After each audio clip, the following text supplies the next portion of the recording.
কেমন আছো তোমরা সবাই? আশা করি তোমরা ভালো আছো। আজ আমি তোমাদেরকে ঘুরে দেখাবো বনলতা রিসর্ট, মানে যেটা বাঁকুড়ার জয়পুর ফরেস্টের যে বিট অফিস, ফরেস্ট রেঞ্জের যে অফিসটা আছে তার ঠিক অপোজিটে এই বনলতা রিসর্ট। এটা কিন্তু একটা ছোটোখাটো গ্রামের মতো, আর এটা ইটসেলফ একটা ফার্ম হাউসও বটে।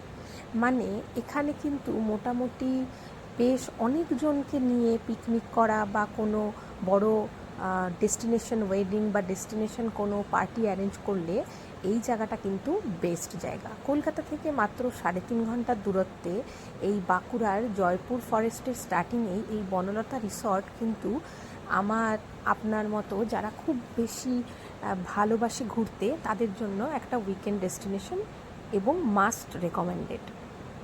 এই বনলতা রিসর্টে বাইরেই এদের যে যারা আশেপাশে যারা আর কি আছেন আদিবাসী যে দাদা দিদিরা, তাদের তৈরি করা বিভিন্ন জিনিস কিন্তু এরা এই বনলতা রিসর্টেরই একটা কাউন্টারে সেল করে। আর এখন আপনারা দেখতে পাচ্ছেন সেই বনলতা রিসর্টে তৈরি হওয়া বিভিন্ন মাটির জিনিসপত্র। এই সমস্ত জিনিসগুলো এতটাই সুন্দর এবং বোঝার কিন্তু একদমই উপায় নেই যে এগুলো নিখুঁত হাতের তৈরি মাটির উপরে করা বিভিন্ন কারুকার্য। এগুলোর দাম মোটামুটি একদম লোয়েস্ট প্রাইস, একদম ছোট জিনিসটা 10 টাকা থেকে শুরু করে আপ টু অনেক হাজার টাকা অবধি কিন্তু রয়েছে। আমরা ঘুরে ঘুরে সেদিনকে এই সমস্ত হাতের কারুকার্যগুলোই দেখছিলাম।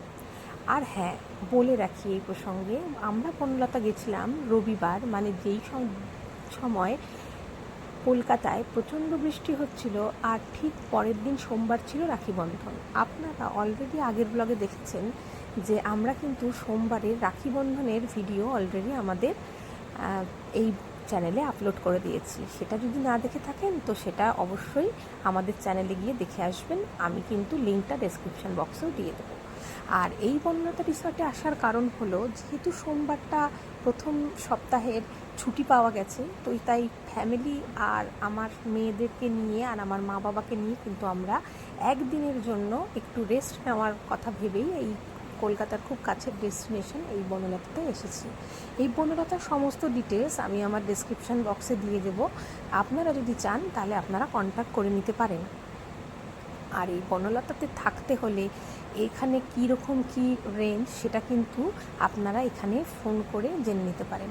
এখানে প্রায় 150-রও ওপরে থাকার জায়গা রয়েছে, তাই জন্য আপনারা আপনাদের বাজেট আর আপনার পরিবারের সদস্য অনুযায়ী কিন্তু কটেজ বা টেন্ট বা মাড হাউস বুকিং করে নিতে পারেন। এদের খাওয়া দাওয়ার কিন্তু অসম্ভব সুন্দর টেস্ট আর কোয়ান্টিটি দুটোই খুব ভালো, আর দামও প্রচণ্ড রিজনেবল।